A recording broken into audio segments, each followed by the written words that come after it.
The political crisis, which had been growing in Europe since the First Balkan War of 1912, favored the plans of the Polish national movement. Józef Podusky, previously a Russian prisoner in Siberian exile, planned to organize Polish military squads within the Austro-Hungarian army, counting on the outbreak of a Polish uprising in the Polish kingdom caused by war between Austria-Hungary and Russia. On the eve of the Great War, Galicia became the base for Polish independence activity. So on the 30th of July 1914, Józef Podusky announced with the acceptance of the Austrian command the mobilization of a rifleman squad. Expecting war to erupt quickly between Austria-Hungary and Russia, he planned to invade the Kingdom of Poland with the riflemen and to provoke an outbreak of an uprising against Russian rule in Russian-dominated Poland.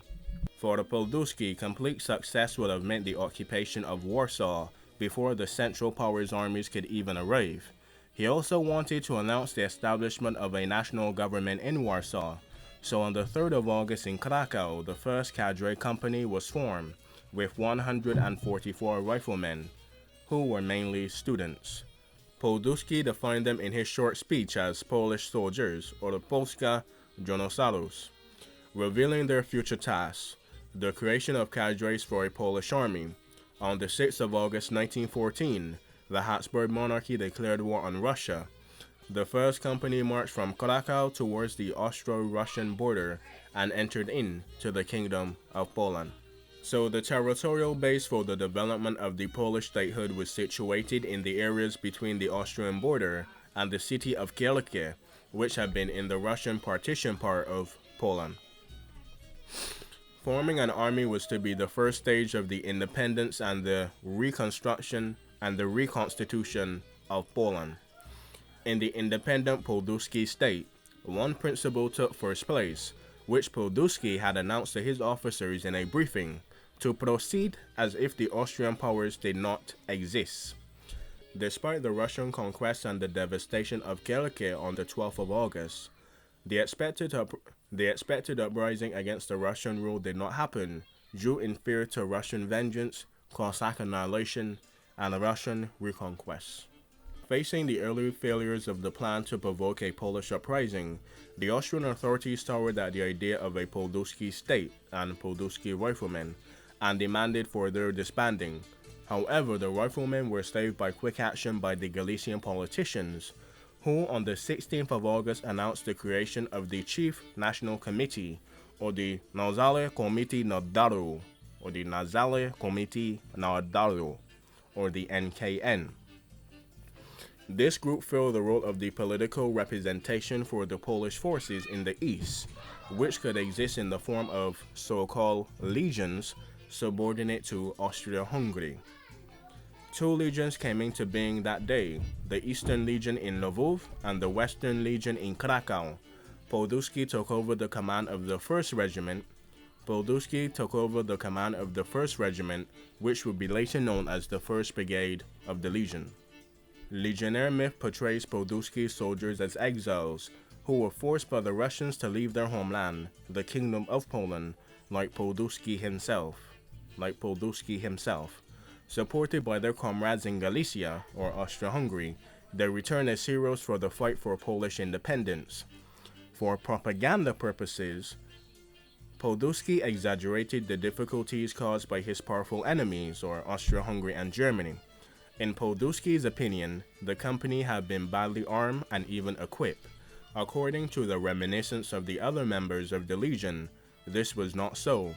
The equipment, the stores of ammunition, and the complete uniform, the Grey Rifleman's summer uniform, distinguished the 1st Cadre Company from other units inside the multi-ethnic, multinational Austro-Hungarian Empire.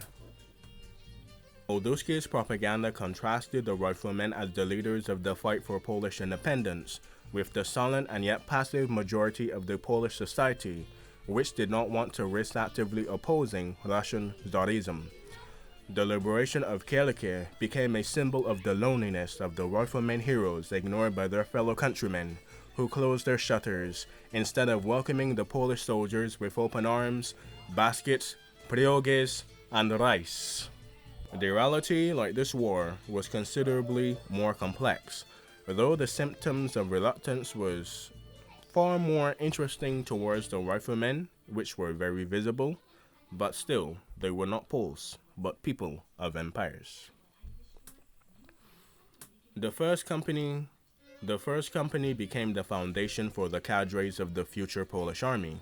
13 of its soldiers attained the rank of general between 1918 and 1945. The formation distinguished itself with a predominant number of the recruits from the intelligentsia, a large number of poets among writers, artists, sculptors, musicians, writers again, poets, and all kinds of art, helped to create the Polish myth within a Polish myth, as they could document, write, paint, and even romanticize their part in the restoration of a free Poland.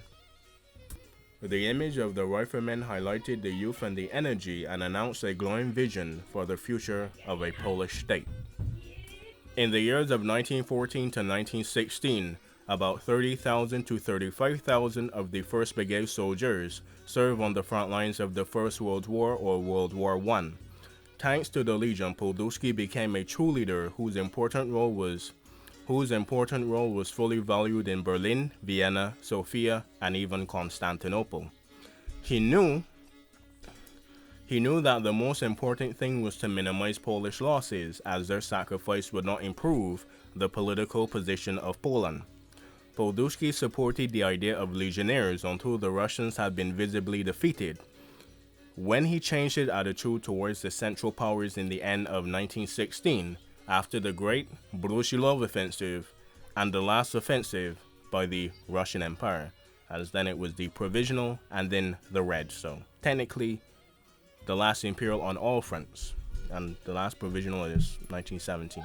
Anyway, he began to liquidate the legions, whose formations could be used by the Austrians, the Germans, and even the Bulgarians to influence Polish politics in the future, especially with the border crisis and the crises of 1919 to 1924. Is the effectiveness of Podusky's faction in the fight against the Torpor and the passivity of the Polish society during the First World War.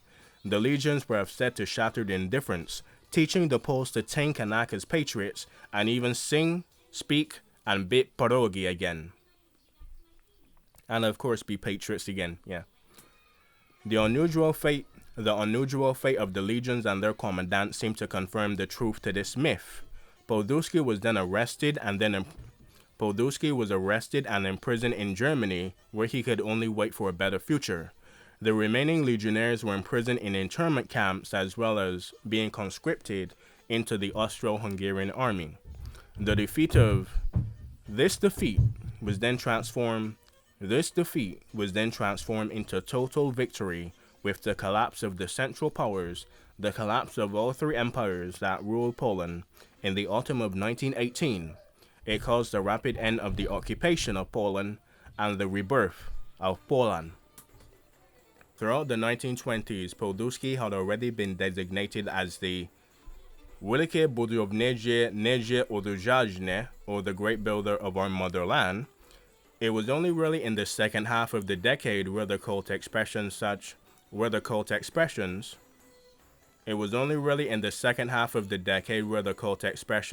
as the Budownicze of Polska, or the Builder of Poland, the Resurrector of Poland, the Creator of Polish Freedoms, and the Creator of the Independence were really predominated.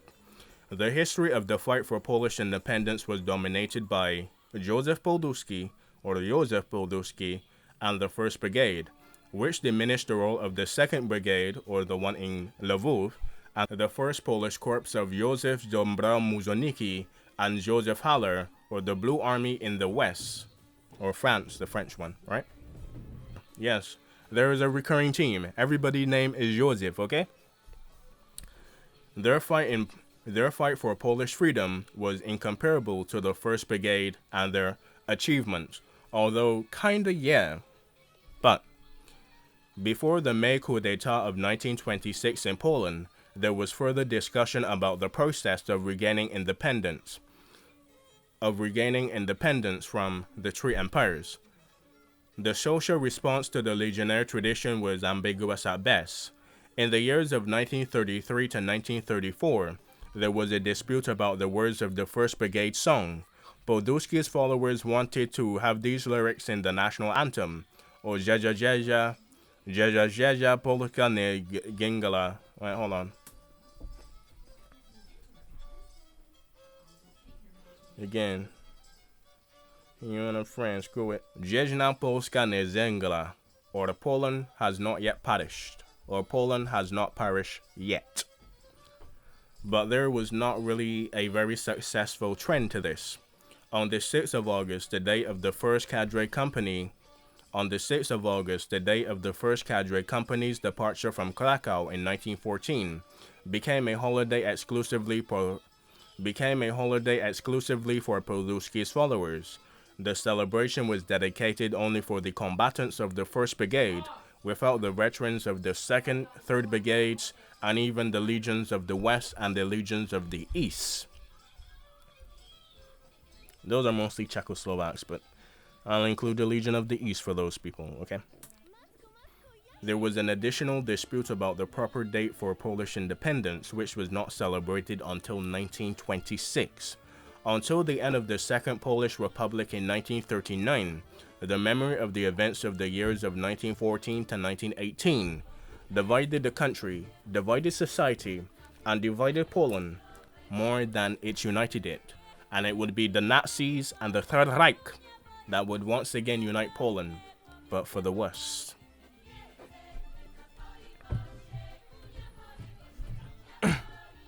After the rebirth of the Polish state on the 11th of November 1918, Józef Podusky filled the role of the temporary chief of state of Poland. The years between 1918 to 1920, as well as between 1926 to 1935, when Podusky filled the role of the leader of the new state of Poland, were also the years of the reconstruction of the new Polish historical consciousness and physical state, for border clashes and communism was at their door and they repelled it, so they had to build everything. The myth of the leading and the solitary role of the Podusky Legionnaires, which underestimated other military units and even other parts of Polish peoples in the other empires, not only really simplified and falsified the views of the latest events of 1914 to 1918, but also built a narrow picture of the whole 19th century as a whole. Given such a situation, Podusky's Legion quickly found its opponents, who countered with the role of the leaders of the National Democracy, or the Narodu Komity Narodowy, or the NKN, under Roman Domozheniki, and other Polish